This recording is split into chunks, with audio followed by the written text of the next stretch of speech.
नमस्कार, स्वागत है आप सभी का IB स्टार न्यूज में और मैं हूं आपके साथ जुबैर चौधरी। वक्त तो चला है हमारी देवभूमि का, जहां सबसे पहले बात करेंगे खटीमा की। आपको बता दें कि खटीमा सीएम पुष्कर सिंह धामी 2 दिवसीय दौरे पर खटीमा पहुंचे, जहां उन्होंने सरस्वती विद्या मंदिर के बच्चों के साथ तिरंगा यात्रा निकाली। उत्तराखंड के मुख्यमंत्री पुष्कर सिंह धामी 2 दिवसीय दौरे पर खटीमा पहुंचे। इस दौरान खटीमा शहीद स्मारक स्थल पर पहुंचकर शहीदों के संघर्ष, बलिदान और योगदान को याद करते हुए उन्होंने उनकी प्रतिमा पर श्रद्धा सुमन अर्पित कर उनको नमन किया। बता दें कि मुख्यमंत्री पुष्कर सिंह धामी ने बीजेपी कार्यकर्ताओं और सरस्वती विद्या मंदिर के बच्चों के साथ संयुक्त रूप से शहीद स्मारक स्थल से मुख्य चौक होते हुए पीलीभीत रोड राधा स्वामी सत्संग भवन तक तिरंगा यात्रा निकाली।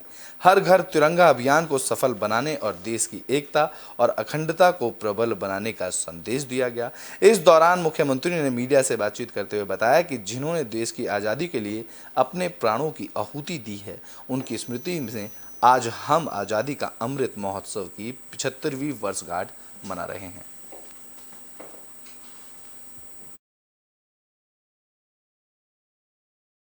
इस राज्य को बनाने के लिए अपने प्राणों का बलिदान दिया और हमारे साथ हमारे सभी बच्चे हैं और हमारी नई पीढ़ी इस अमृत काल में देश के नए सोपानों को तय करेगी। जो हमारा स्वर्णिम देश का भविष्य बनना है, जो हमारा देश समृद्ध भारत, समर्थ भारत और शक्तिशाली भारत के रूप में जिसकी हम कल्पना कर रहे थे। बुलेटिन में बात अब हल्द्वानी की कर लेते हैं, जहां बीजेपी नेता मनोज पाठक ने सभी लोगों को झंडे बांटे। इस दौरान उन्होंने लोगों से हर घर तिरंगा लगाने की अपील की। आज़ादी के 75वें स्वतंत्रता दिवस के उपलक्ष्य में मनाए जा रहे आज़ादी के अमृत महोत्सव को भव्य बनाने के लिए कालाडूंगी विधानसभा क्षेत्र के बीजेपी नेता मनोज पाठक ने राष्ट्रीय चरित्र जागरूकता अभियान के तत्वाधान में अपने आवास पर तिरंगा बांटकर आम जनमानस से अपील की कि हर व्यक्ति अपने घर में तिरंगा फहराए। वहीं आयोजित कार्यक्रम में पहुंचे हल्द्वानी नगर पालिका के 2 दर्जनों से अधिक महिला पर्यावरण मित्रों ने बीजेपी नेता मनोज पाठक को राखी भी बांधी।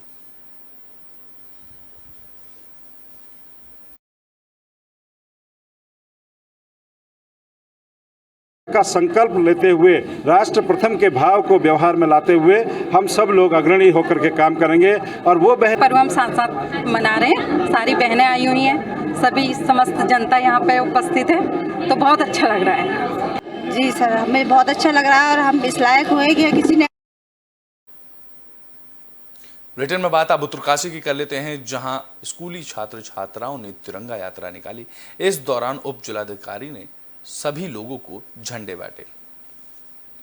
आज़ादी के 75वें स्वतंत्रता दिवस के उपलक्ष्य में बड़कोट में स्कूली छात्र छात्राओं, विश्व हिंदू परिषद, अल्पसंख्यक मोर्चा, अखिल भारतीय विद्यार्थी परिषद सहित जनप्रतिनिधियों और समाज सेवी संत समाज के लोगों ने बढ़ चढ़कर आयोजन में हिस्सा लिया।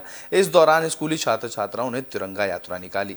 भारत माता की झांकी नगर में आकर्षण का केंद्र रही और आज़ादी के अमृत महोत्सव तहसील बड़कोट में उप जिलाधिकारी ने पत्रकारों को झंडे बांटे। इस दौरान उप जिलाधिकारी ने कहा कि आज़ादी के अमृत महोत्सव के अवसर पर हर घर तिरंगे के लिए लोगों को झंडे बांटे गए हैं, जिसे निःशुल्क तिरंगा वितरण कर आम जनमानस से अपील की गई है कि हर व्यक्ति अपने घर में तिरंगा फहराए। ये सूचना दी जा रही है, वो सोशल मीडिया के माध्यम से भी है, प्रिंट मीडिया के माध्यम से भी है। सबसे अपील है हमारी कि आप राष्ट्र। बुलेटिन में बात अब सितारगंज की कर लेते हैं, जहां कैबिनेट मंत्री ने घर घर जाकर सभी लोगों को निःशुल्क झंडे बांटे। आज़ादी के अमृत महोत्सव के तहत कैबिनेट मंत्री सौरभ बहुगुणा ने नगर के वार्ड नंबर 7 में घर घर जाकर तिरंगा बांटा, जहां इस दौरान बीजेपी कार्यकर्ताओं ने जुलूस निकाला। वार्ड के घरों में तिरंगा बांटने के बाद रामलीला मैदान में जुलूस पूरा हुआ। इस दौरान कैबिनेट मंत्री सौरभ बहुगुणा ने कहा कि मैं प्रधानमंत्री नरेंद्र मोदी का बहुत बहुत धन्यवाद करता हूं। पूरे देश में घर घर तिरंगा लगाना है। जी का बहुत बहुत धन्यवाद करता हूँ। उन्होंने पूरे देश में जो अलग जगाई है कि हर घर के ऊपर झंडा लगना है 75वें आज़ादी के महोत्सव में, उसी के सापेक्ष आज हम अपनी विधानसभा में वार्ड नंबर 7 में एक प्रभात फेरी हमने निकाली है, जिसमें हमने वार्ड नंबर 7 में जाकर लोगों के घर घर उनको झंडा बांटा है। और बुलेटिन में बात कर लेते हैं अब अल्मोड़ा की, जहां कांग्रेस की तरफ से चल रही तिरंगा यात्रा के बाद करण मेहरा ने संगठन को लेकर जानकारियां दी। कांग्रेस तिरंगा यात्रा के दौरान अल्मोड़ा पहुंचे कांग्रेस प्रदेश अध्यक्ष करण मेहरा ने कार्यकर्ताओं के साथ मुलाकात की और संगठन को मजबूत करने के लिए एकजुट होने की अपील की। इस दौरान उन्होंने कहा कि जल्द ही प्रदेश में कांग्रेस संगठन को नया रूप धारण करेगा और युवा वर्ग को संगठन की जिम्मेदारी दी जाएगी। पहले हफ्ते तक हमारा टारगेट है और हम संगठन के लिए काम कर रहे हैं इस समय, और उसमें 50% ब्रिटेन में बात अब उत्तरकाशी की कर लेते हैं, जहां आईटीबीपी के जवानों ने तिरंगा यात्रा निकाली। इस दौरान आईटीबीपी के जवानों ने लोगों से तिरंगा फहराने की अपील की। 75वें स्वतंत्रता दिवस आने से पहले उत्तराखंड की से चीन सीमा से सटे जुले उत्तरकाशी सीमा पर तैनात आईटीबीपी की महिडंडा में जवानों ने आज आज़ादी का अमृत महोत्सव के तहत हर घर तिरंगा, 35वीं वाहिनी में संग्राली पाटा, बगियाल गांव में तिरंगा घर घर फहराने का संदेश दिया। गांव के लोगों ने तिरंगा फहराने को लेकर काफी उत्साह देखने को मिला। आज़ादी के अमृत महोत्सव को लेकर महिलाओं में खासा उत्साह दिखा, जहां ग्रामीण क्षेत्र की ये महिलाएं दैनिक दिनचर्या के कार्यों के साथ पहली बार तिरंगा फहराने के कार्यक्रम में शामिल हुई, जिसे लेकर महिलाओं और गाँव वालों में आईटीबीपी के जवानों के साथ साथ अमृत महोत्सव मनाते देख उत्साह देखने को मिला। अमृत महोत्सव पर हर घर तिरंगा अभियान के तहत भारत तिब्बत सीमा पुलिस की 35वीं वाहिनी द्वारा संग्राली गांव, जैसा कि हम देख ही रहे हैं कि भारत के यशस्वी प्रधानमंत्री श्री नरेंद्र मोदी के कार्यकाल में यह पहली बार हो रहा है। बुलेटिन में बात अब रुड़की की कर लेते हैं, जहां धड़ल्ले से अवैध निर्माण किया जा रहा है और इसको लेकर एसडीआरएफ सुस्त पड़ता नजर आ रहा है। शहरी इलाकों में ताबड़तोड़ कार्रवाई करने वाला एचआरडीए विभाग ग्रामीण क्षेत्रों में सुस्त नजर आ रहा है। कार्रवाई के नाम मात्र नोटिस की कार्रवाई कर अपनी जिम्मेदारी से पल्ला झाड़ लिया जाता है, जिसके बाद निर्माणाधीन निर्माण नोटिस कार्रवाई के भीतर मुकम्मल हो जाता है और सरकार के राजस्व की चोरी कर ली जाती है। निर्माण पूरा होने के बाद एचआरडीए के लिए भी हथियार डाल देते हैं और उसके बाद खाना पूर्ति कर फाइलों पर कागजों में दफन हो जाती है। ऐसा ही कुछ मामला भगवानपुर क्षेत्र में देखने को मिला, जहां धड़ल्ले से अवैध निर्माण किया जा रहा है, जिस पर विभागीय कार्रवाई सवालों के घेरे में है। आपको बता दें कि रुड़की विकास प्राधिकरण अवैध निर्माणों पर शिकंजा कसने की बात करता है, लेकिन जमीनी हकीकत कुछ और ही बयां करती है। प्राधिकरण के दावों की धज्जियां भगवानपुर में उड़ती साफ दिखाई दी जा सकती हैं, जहां धड़ल्ले से अवैध निर्माण किए जा रहे हैं।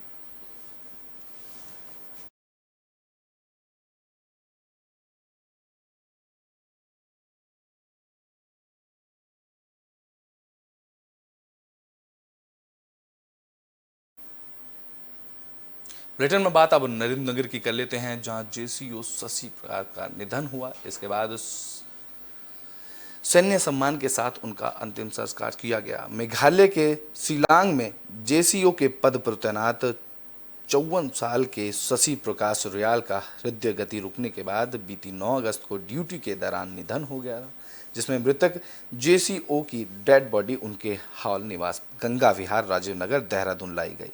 बीआरओ की तरफ से उनकी डेड बॉडी ऋषिकेश के पूर्णानंद घाट पर लाई गई, जहां नरेंद्र नगर पुलिस के उपाधीक्षक रविंद्र कुमार चमोली के नेतृत्व में पुलिस, बीआरओ और आर्मी के जवानों की तरफ से सैन्य सम्मान से गार्ड ऑफ ऑनर देने के साथ अंतिम दाह संस्कार किया गया। श्री शशि प्रकाश रयाल शिलोंग में पोस्टेड थे आजकल, तो ऑन ड्यूटी उनकी मृत्यु होने से काफ़ी ज़्यादा दुख है पूरे परिवार को। पूरे जो प्रकाश रयाल जो हमारे बड़े भाई थे, उनका पूरा परिवार भी शोक में है। लेकिन बुलेटिन में बात अब अल्मोड़ा की कर लेते हैं, जहां श्रावणी आयोजन किया गया। इस दौरान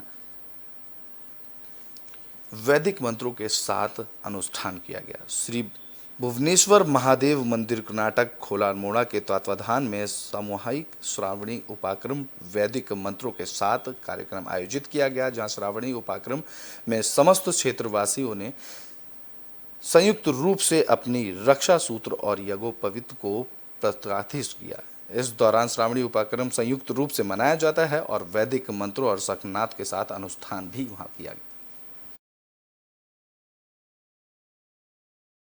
ये उपाकर्म जो है सामूहिक रूप से मनाया जाता है और श्रावणी पूर्णिमा के दिन, ताकि ये जो है यज्ञोपवीत संस्कार जो है प्राचीन जो परंपरा है हिंदुओं का और पुरुषों का, ये सबसे बड़ा संस्कार होता है श्रावणी उपाकर्म में।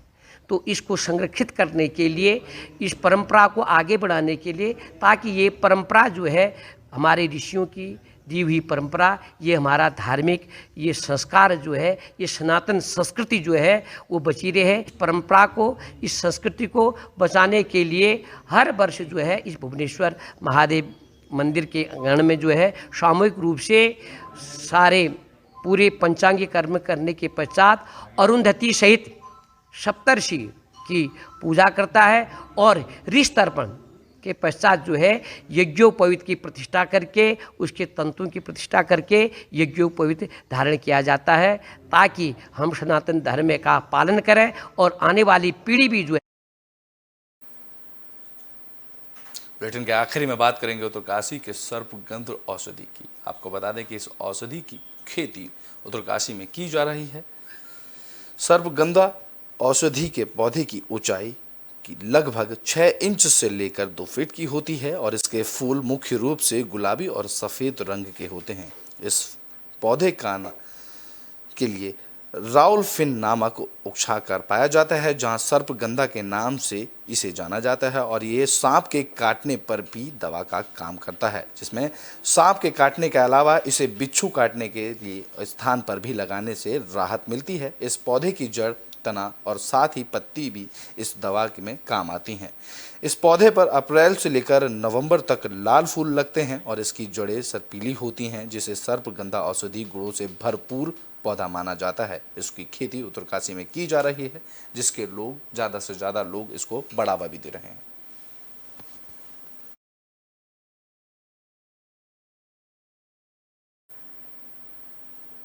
हमारी देवभूमि में अभी के लिए बस इतना ही। देश और दुनिया की तमाम खबरों के लिए देखते रहें एबी स्टार न्यूज़।